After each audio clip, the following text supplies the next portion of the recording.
In the ancient land of Canaan, under the hot desert sun, a young boy named Joseph lived, whose life was destined to change the course of history.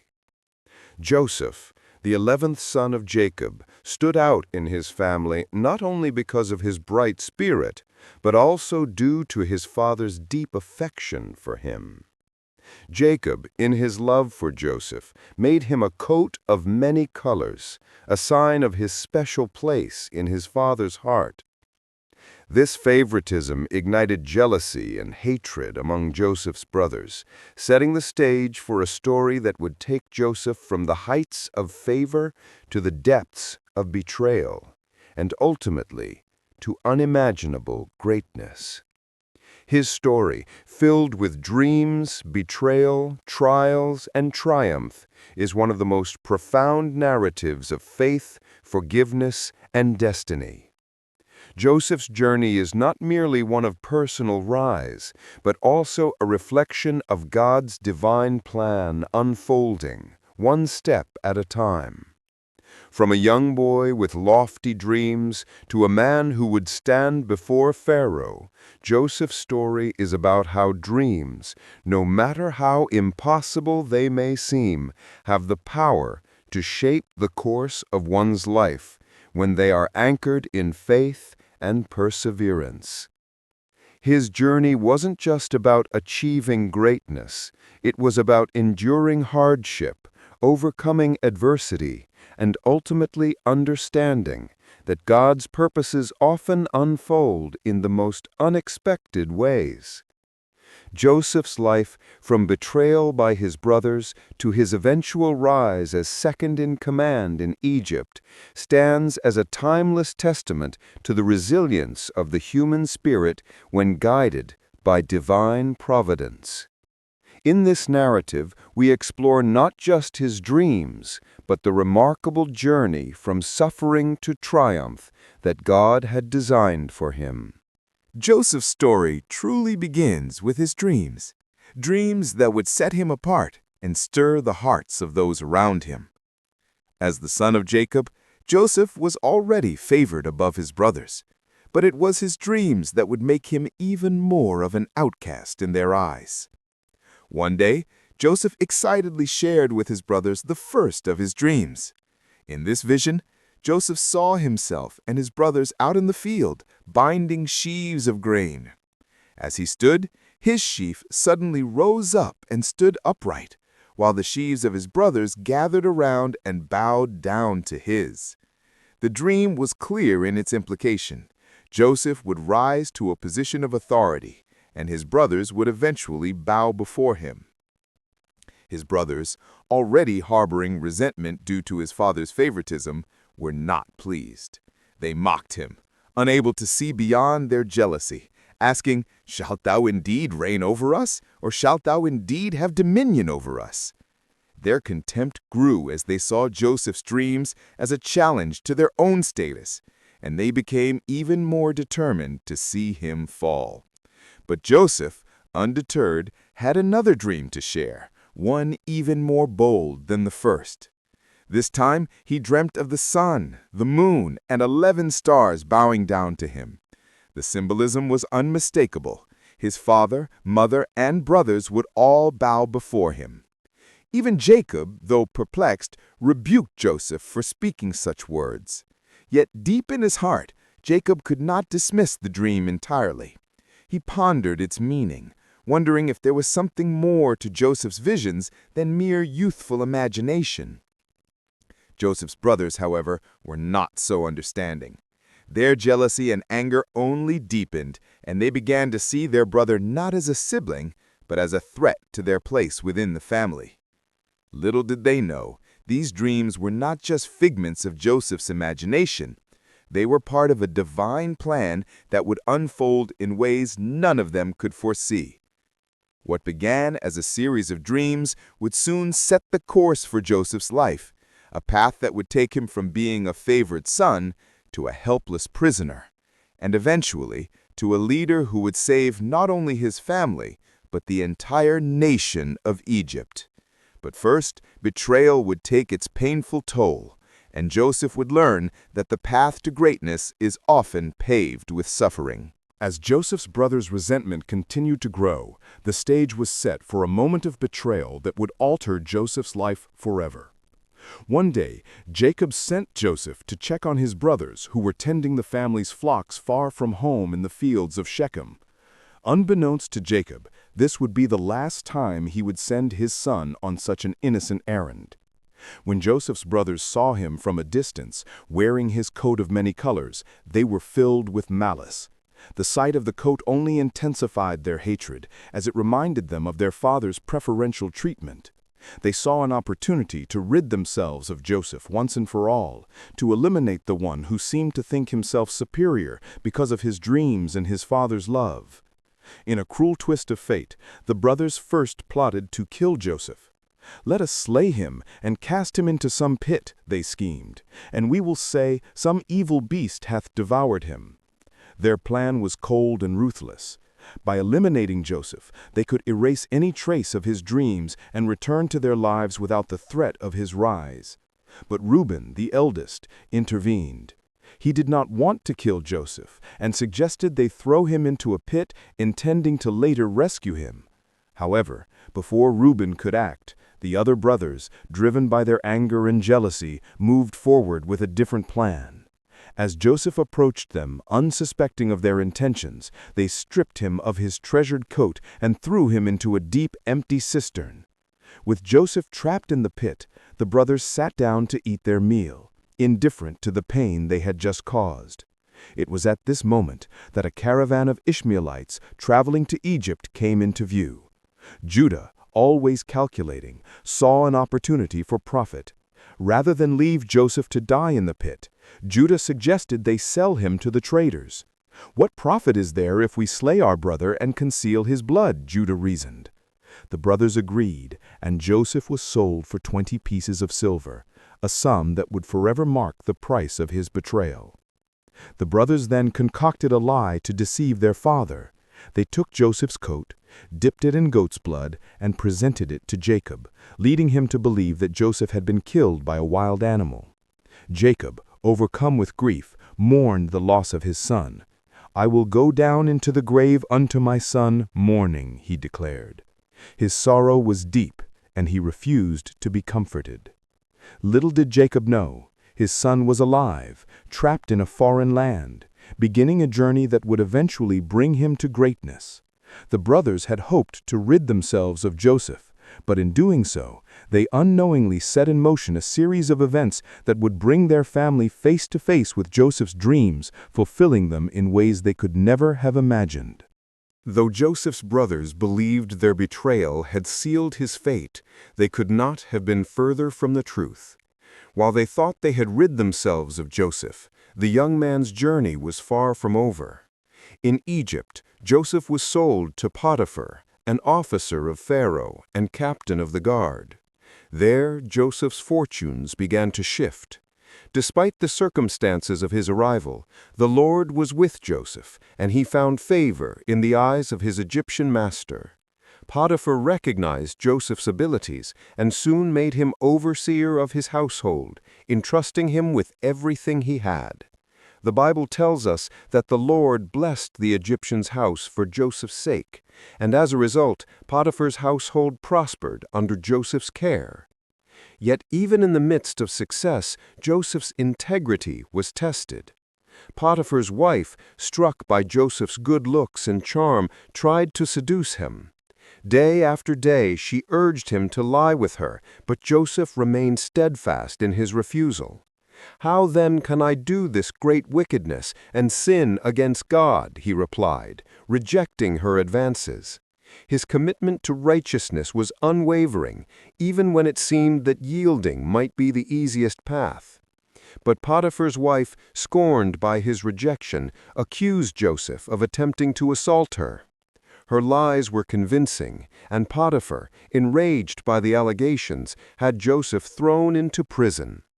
In prison, Joseph faced yet another trial, but even here the Lord did not abandon him. God granted Joseph favor in the eyes of the prison keeper, and soon Joseph was put in charge of all the prisoners. It was in this place of hardship that Joseph's ability to interpret dreams came into play once again. Two of Pharaoh's officers, the chief butler and the chief baker, were imprisoned alongside Joseph. Both men had troubling dreams, and Joseph, recognizing an opportunity to serve, asked them to share their visions. The butler told Joseph of a dream in which he saw a vine with 3 branches, which budded, blossomed, and bore grapes. Joseph, interpreting the dream with divine wisdom, told the butler that within 3 days Pharaoh would restore him to his position as cupbearer. The chief baker, encouraged by the favorable interpretation, also shared his dream with Joseph. In his dream, he had 3 baskets of bread on his head, but birds came and ate from the top basket. Joseph, with a heavy heart, told the baker that within 3 days Pharaoh would lift his head off and he would be hanged. Both of Joseph's interpretations came to pass exactly as he had foretold. The butler was restored to his position, but sadly the baker was executed. Before leaving prison, the butler promised to remember Joseph, but he soon forgot.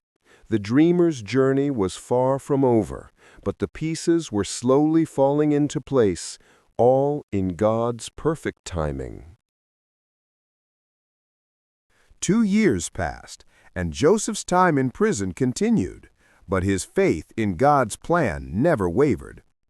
Then, one fateful day, Pharaoh, the mighty ruler of Egypt, experienced 2 troubling dreams that none of his wise men or magicians could interpret. In one dream, Pharaoh saw 7 fat cows grazing by the river, but they were followed by 7 lean cows that devoured them, leaving no trace of their fullness. In another dream, Pharaoh saw 7 healthy ears of corn growing on a stalk, but they were consumed by 7 thin, withered ears of corn. Disturbed by these visions, Pharaoh sought an explanation, but none of his magicians or wise men could provide an answer. It was then that the butler, finally remembering Joseph after all these years, spoke up. He told Pharaoh about the Hebrew young man in prison who had accurately interpreted his dream and the dream of the baker. Pharaoh, desperate for an explanation, immediately called for Joseph to be brought before him. Joseph was hastily cleaned and changed into fresh clothes before being presented to Pharaoh. Standing before the most powerful man in the world at that time, Joseph did not take credit for interpreting dreams. Instead, he humbly declared, "It is not in me. God shall give Pharaoh an answer of peace." Joseph made it clear that his ability to interpret dreams was not his own, but a gift granted by God. Pharaoh then shared his dreams with Joseph, and Joseph, guided by divine wisdom, immediately understood their meaning. The 2 dreams, Joseph explained, were essentially the same. They signified 7 years of plenty, followed by 7 years of famine. The years of abundance would allow Egypt to store up food, while the years of famine would threaten to devastate the land. Joseph's interpretation was clear, and he advised Pharaoh to appoint a wise and discerning man to oversee the collection and storage of food during the years of plenty, so that Egypt would survive the coming famine. Pharaoh, impressed by Joseph's wisdom and foresight, knew immediately that he had found the right man for the job. With remarkable speed, Pharaoh promoted Joseph from prisoner to the second in command of Egypt. Pharaoh gave him authority over the entire land, saying, "Thou shalt be over my house, and according unto thy word shall all my people be ruled. Only in the throne will I be greater than thou." Joseph was given the signet ring of Pharaoh, fine linen garments, and a gold chain, symbols of his newfound power and authority. He was even given a new Egyptian name, Zaphnath-Paneah, and was married to Asenath, the daughter of Potiphar, priest of On, further solidifying his position in Egyptian society. Joseph's rise from a betrayed slave in a foreign land to the second most powerful man in Egypt was nothing short of extraordinary. What began as a journey marked by suffering and injustice had now transformed into a position of immense influence. But Joseph did not lose sight of the reason behind his rise. God had a plan. It was not just for Joseph's own good, but for the preservation of many lives, including his own family's.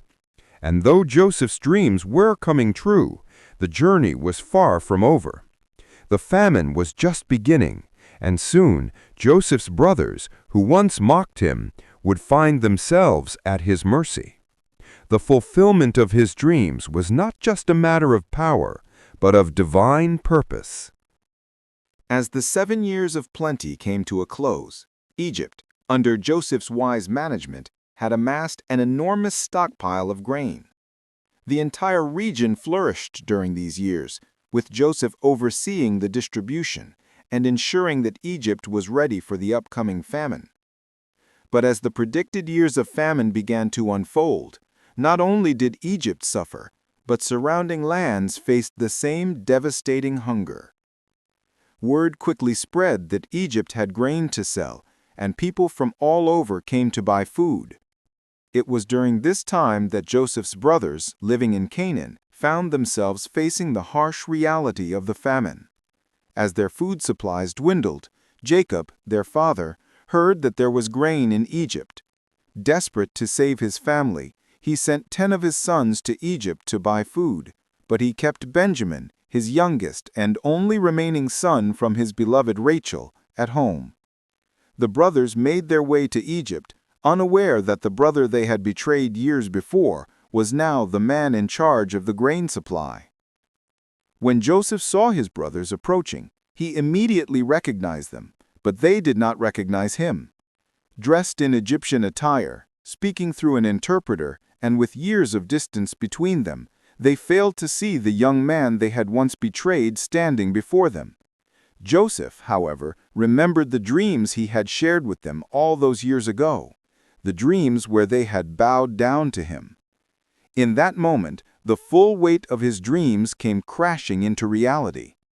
Instead of revealing himself immediately, Joseph decided to test his brothers. He accused them of being spies, sent to scout Egypt's vulnerabilities.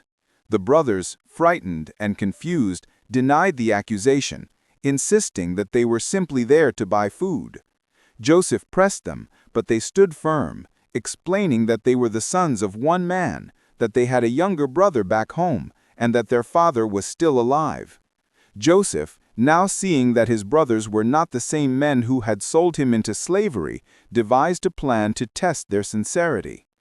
He insisted that one of them, Simeon, remain in Egypt while the others returned with Benjamin, the youngest and only remaining son from his beloved Rachel, at home. The brothers made their way back home. The weight of Joseph's demands hung heavily on their hearts. They knew they had no choice but to return with Benjamin, and they feared what would happen when they had to explain to their father that they had lost yet another son. Jacob, devastated by the idea of losing Benjamin, initially refused to send him. But when the famine worsened and their food ran out, Jacob reluctantly agreed, and the brothers returned to Egypt with Benjamin in tow. When they arrived, Joseph welcomed them and invited them to dine with him, still concealing his true identity. But as they sat at the table, Joseph could not contain his emotions any longer. He had watched his brothers closely, and he saw in them signs of repentance and remorse. He wanted to see if they had truly changed. Finally, Joseph could no longer hold back. He dismissed all the Egyptians from the room and revealed himself to his brothers. "I am Joseph," he said, his voice trembling with emotion. "Doth my father yet live?" The shock on his brothers' faces was palpable. They could not believe their eyes, and for a moment they were speechless, overwhelmed with guilt and fear. Joseph, seeing their fear, quickly reassured them. "Be not grieved nor angry with yourselves that ye sold me hither, for God did send me before you to preserve life."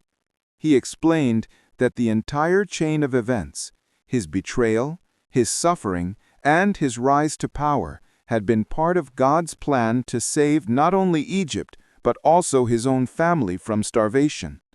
What they had meant for evil, God had meant for good. Joseph forgave his brothers, and their reunion was filled with tears and joy. He invited them to bring their father and all their families to Egypt, where he would provide for them during the remaining years of the famine. Jacob, overjoyed at the news of Joseph's survival, was reunited with his beloved son after years of mourning.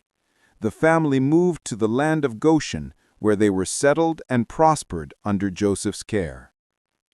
The fulfillment of Joseph's dreams was now complete. His brothers, the sun, the moon, and the 11 stars, had indeed bowed down before him, just as he had seen in his dreams all those years ago. But this was not just about Joseph's dreams coming true. It was about God's larger plan unfolding. Through Joseph's suffering and faith, he had become an instrument of salvation for his family, Egypt, and many nations. His story stands as a powerful reminder of the resilience of faith and the belief that even in the darkest of times, God's purposes are being worked out, often in ways we cannot yet understand.